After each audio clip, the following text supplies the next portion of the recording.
सुप्रभात बच्चों, कैसे हो आप सब। मैं आशा करती हूँ आप सब बहुत ही अच्छे और स्वस्थ होंगे। तो बच्चों, आज की कक्षा में हम शुरू करने वाले हमारा अध्याय नंबर 4, जिसका नाम है संज्ञा, यानी कि बच्चों नाउन। ठीक है, तो आइए बच्चों हम शुरू करें। ठीक है बच्चों, इससे पहले मुझे ये बताइए कि आपने पिछली कक्षा में जो हमने पढ़ा था शब्द और वाक्य, क्या आप सभी ने उसका अभ्यास कर लिया है? बताइए। मैं आशा करती हूँ आप सभी ने उसको बहुत अच्छे से पढ़ लिया होगा। ठीक है, चलिए आइए अब हम शुरू करते हैं हमारा संज्ञा। ठीक है, ये है नया अध्याय। देखिए बच्चों, सबसे पहले देखते हैं कि संज्ञा होती क्या है। ठीक है, देखिए किसी प्राणी, वस्तु, स्थान अथवा भाव के नाम का बोध कराने वाले शब्दों को संज्ञा कहते हैं। बच्चों समझ आ गया? किसी भी प्राणी का नाम, वस्तु का नाम, स्थान, भाव, इन सभी में से किसी का भी नाम जो होता है वो संज्ञा होता है। ठीक है, अब देखिए बच्चों यहाँ पे, तो देखिए पढ़िए और समझिए। देखिए यहाँ पे एक सुंदर सा चित्र दिया गया है। ठीक है, अब देखो नीचे क्या क्या लिखा है।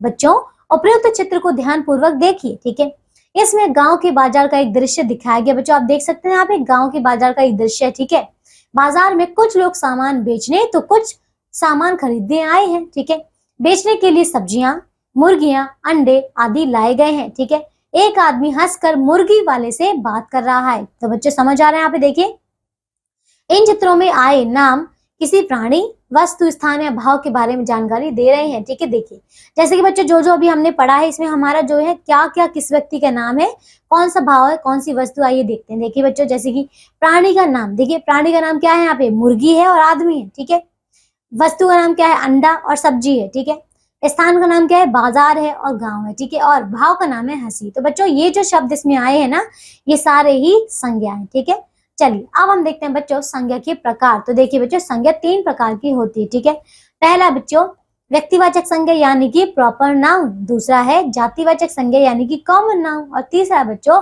भाववाचक संज्ञा यानी कि बच्चों एब्स्ट्रैक्ट नाउन। ठीक है, आइए अब हम इनके बारे में एक एक करके देख लेते हैं। ठीक है, देखिए पहला है बच्चों व्यक्तिवाचक संज्ञा। ठीक है, देखिए तो जिस शब्द से किसी विशेष व्यक्ति, स्थान अथवा वस्तु का बोध होता है उसे व्यक्तिवाचक संज्ञा कहते हैं। जैसे कि सुभाष चंद्र बोस, ठीक है, न्यूयॉर्क, ठीक है, सुमेधा, आगरा, निशी, कुतुब मीनार, गंगा, हिमालय इत्यादि। ठीक है, इत्यादि। ठीक है बच्चों, चलिए आइए देखिए यहाँ पे सुभाष चंद्र बोस का चित्र है, फिर ये हिमालय का चित्र है और ये कुतुब मीनार का चित्र है।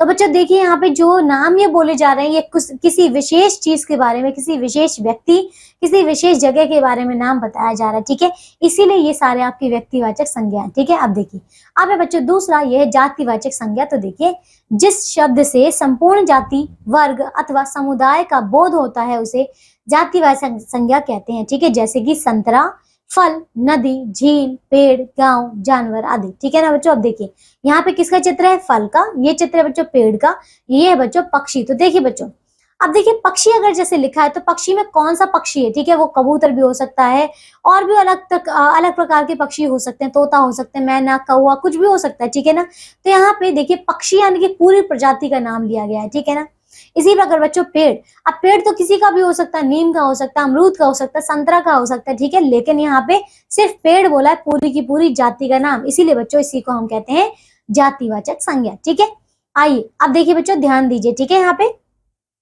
संतरा, अंगूर आदि विशेष फलों के नाम है, फिर भी इन्हें जातिवाचक संज्ञा माना जाता है क्योंकि इनसे बहुत सारे फलों की जानकारी मिलती है। ठीक है बच्चों, समझ आ गया कि जो हमारे संतरा, अंगूर ये जो है फलों के नाम है, लेकिन फिर भी देखिए विशेष फलों के नाम तो है, लेकिन फिर भी ये जातिवाचक संज्ञा में आते हैं। ठीक है, अब बच्चों देखिए पहाड़ जातिवाचक संज्ञा है क्योंकि इससे सभी पहाड़ों का बोध होता है। ठीक है, फिर हिमालय व्यक्तिवाचक संज्ञा है क्योंकि इससे एक विशेष पहाड़ का बोध होता है। बच्चों समझ आ रहा है कि हिमालय तो एक ही है, इसके अलावा तो कोई है नहीं, इसीलिए एक विशेष पर्वत का नाम यहाँ पे दिया गया, इसीलिए ये है आपका व्यक्तिवाचक। लेकिन ये जो जैसे कि पहाड़ है, पहाड़ क्या है? आपका एक जातिवाचक संज्ञा है। ठीक है, चलिए आगे देखो बच्चों, अब जैसे कि तोता, शेर आदि से विशेष जानवर या पक्षी का बोध होता है तो ठीक है का बोध होता है, पर साथ ही उस समुदाय के सारे जानवर या पक्षी का पता चलता है, अतः ये जातिवाचक संज्ञा शब्द है। तो बच्चों समझ आ गया अब जातिवाचक संज्ञा क्या होती है? पूरी एक संपूर्ण जाति का जब बोध हो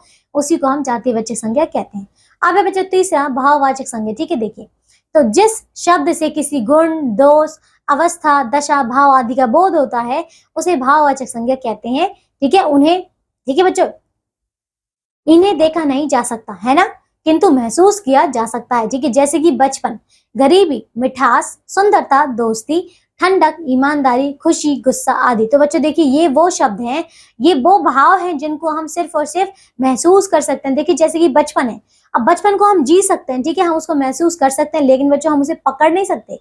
इसी प्रकार बच्चों दोस्ती महसूस की जा सकती है, गुस्सा महसूस किया जा सकता है। ठीक है ना। चलिए, तो ये सारे जो है आपके भाववाचक संज्ञा हैं। ठीक है, अब देखिए बच्चों आगे, दोस्ती, गर्मी, गुस्सा आदि शब्द गुण, अवस्था, भाव आदि का बोध करा रहे हैं। ठीक है ना। देखिए, तो ये किसी वस्तु का बोध नहीं कराते हैं, अतः इन्हें भाववाचक संज्ञा माना जाता है। ठीक है बच्चों, समझ आ गया। आप देखिए, क्षमा, सुख, दुख, सत्य आदि शब्द मूल रूप में ही भाववाचक संज्ञा होते हैं। ठीक है, परंतु भाववाचक संज्ञा शब्दों का निर्माण अन्य शब्दों में भी किया जाता है। ठीक है, चलिए अब देखिए बच्चों, नीचे कुछ शब्दों के भाववाचक संज्ञा रूप दिए गए हैं, इन्हें ध्यान से पढ़िए। आइए इन्हें पढ़ते हैं। ठीक है, देखिए तो बच्चों यहाँ पे देखिए आपको एक सारणी दी गई है, उस सारणी में शब्द दिए गए हैं और उसके भाववाचक संज्ञा भी बनाए हुए हैं। ठीक है बच्चों, तो देखिए शब्द क्या है, बच्चा। अब बच्चा से हम भाववाचक संज्ञा किस प्रकार बनाएंगे, देखिए तो ये हो जाएगा बच्चों बचपन। ठीक है ना। अब देखिए, सुंदर तो सुंदरता, मीठा तो मिठास, मित्र तो मित्रता, लिखना तो लिखावट, सजाना तो सजावट, मूर्ख तो मूर्खता, गर्म तो गर्मी। ठीक है, पढ़ना तो पढ़ाई, कठोर तो कठोरता। ठीक है, फिर वीर तो वीरता, पड़ोसी तो पड़ोस, फिर ठंडा तो ठंडक, बुरा तो बुराई, दोस्त तो दोस्ती, ऊंचा तो ऊंचाई, अच्छा तो अच्छाई, लंबा तो लंबाई, और मधुर तो मधुरता, और बूढ़ा तो बुढ़ापा। ठीक है ना बच्चों, तो ये सारे कुछ शब्द हैं जो कि आपने भाववाचक संज्ञा में परिवर्तन कर लिया है। ठीक है, आइए तो देखिए ये अध्याय हमारा पूरा हो चुका है बच्चों। आइए अब एक बार और हम दोहरा लेते हैं कि हमने इस पाठ से क्या सीखा। ठीक है, देखिए बच्चों, किसी प्राणी, वस्तु, स्थान अथवा भाव के का बोध कराने वाले शब्दों को संज्ञा कहते हैं। ठीक है, अगला है संज्ञा 3 प्रकार की होती है। पहला है व्यक्तिवाचक संज्ञा, दूसरा जातिवाचक संज्ञा, और तीसरा बच्चों भाववाचक संज्ञा। अगला, जिस शब्द से किसी विशेष व्यक्ति, स्थान अथवा वस्तु का बोध होता है उसे व्यक्तिवाचक संज्ञा कहते हैं। ठीक है, तीसरा देखिए अगला बच्चों, जिस शब्द से संपूर्ण जाति, वर्ग अथवा समुदाय का बोध होता है उसे जातिवाचक संज्ञा कहते हैं। ठीक है, और बच्चों आखिरी है, जिस शब्द से किसी गुण, दोष, अवस्था, दशा, भाव आदि का बोध होता है उसे भाववाचक संज्ञा कहते हैं। तो बच्चों समझ आ गया। यहाँ पे देखिए हमने यहाँ पे संज्ञा को बहुत अच्छी तरीके से देख लिया है, कई सारे उदाहरण देख लिए हैं, संज्ञा के भेद भी देख लिए हैं। ठीक है, चलिए तो बच्चों इसके अंतिम में आपको अब एक अभ्यास कार्य दिया गया है, आप सभी बच्चे इसे पूर्ण करेंगे। ठीक है, चलिए अब हम मिलेंगे एक नई कक्षा में ऐसे ही नए अध्याय के साथ। तब तक के लिए आप सब अपना ध्यान रखिए और स्वस्थ रहिए, और बच्चों ये अभ्यास के प्रश्नोत्तर को पूरा करते रहिए। ठीक है, चलिए बाय बच्चों।